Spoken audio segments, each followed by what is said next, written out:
اللهم صل على محمد وعلى آل محمد. السلام عليكم متابعيني، إن شاء الله تكونون بخير وصحة وسلامة يا رب. اليوم راح أسوي كيكة الجوز ويا الزبيب. إحنا نقول عليه الكشمش وأكو يقولون عليه الزبيب. فراح أبدي أسوي الكيكة.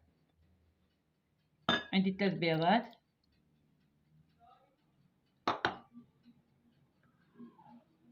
كوب سكر، نص كوب زيت،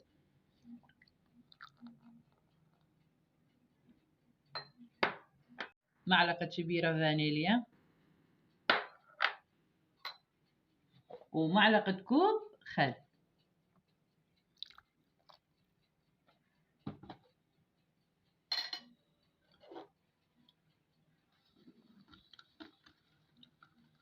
هسه راح أخفقها زين، البيض ويا الزيت ويا الفانيليا والسكر والخل، الخل الأبيض.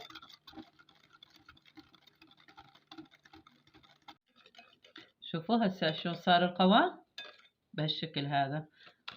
راح أضيف له كوب الحليب،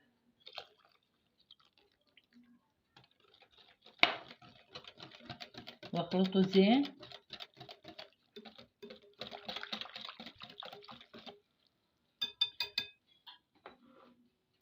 راح أضيف كوبين الطحين.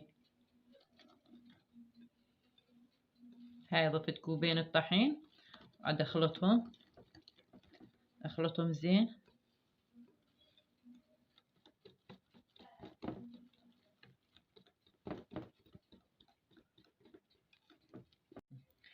شوفوا متابعيني، بعد ما خلطته زين هسه راح أضيف له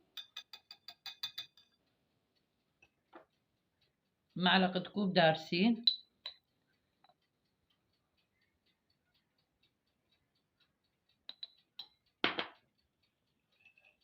ونص كوب جوز،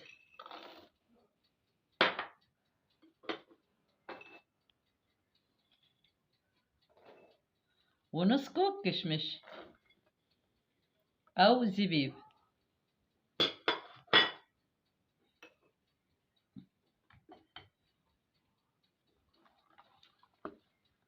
شوفوا متابعيني، وراح أخلطه. متابعين، نسيت أضيف البيكنج باودر، معلقة كبيرة بيكنج باودر.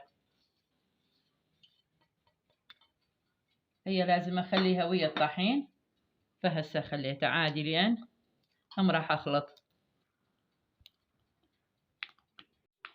متابعين، هي كملتها وسعتها.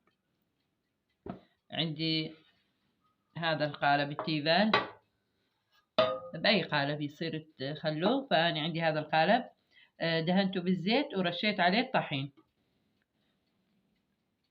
وراح أضيف عليه الخليط.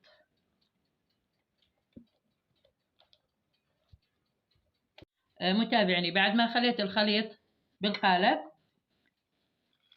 راح أضيف على الوجه الكشمش أو الزبيب ويا الجوز بهالشكل هذا، أوزعه على الوجه. وهاي بعد ما ضفت الجوز والكشمش على الوجه راح أدخلها الفرن.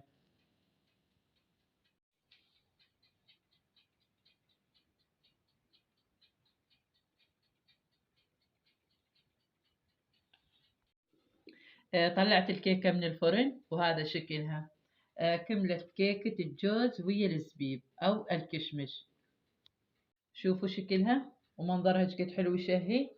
جربوها متابعيني.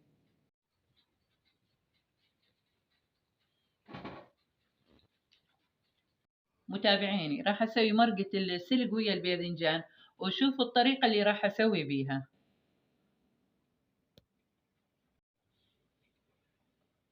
عندي سلق، باقي سلق، وعندي باذنجان، وعندي بصل، والبصل قطعته بهالشكل هذا. بالبداية راح أضيف الزيت،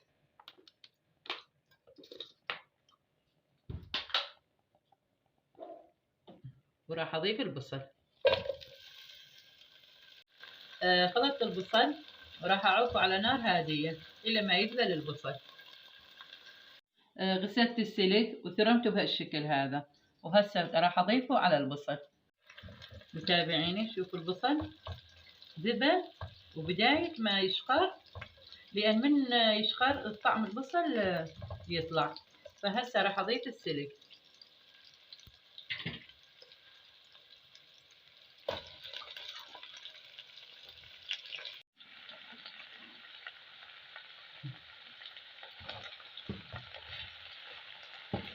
وهسه راح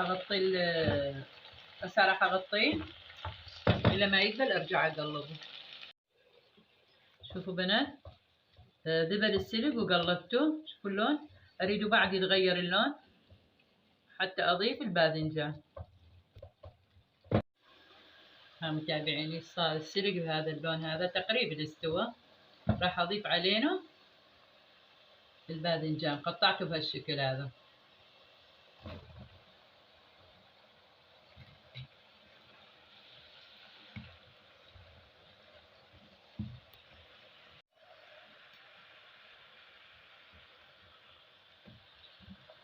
هسه بعد ما خلطته راح اتركه على نار هادية الى ما يستوي الباذنجان.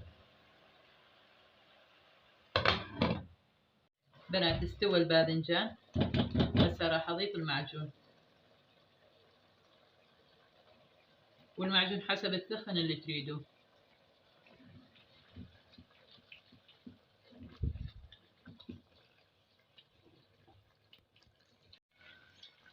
هاي بعد ما ضفت المعجون راح اضيف الماي.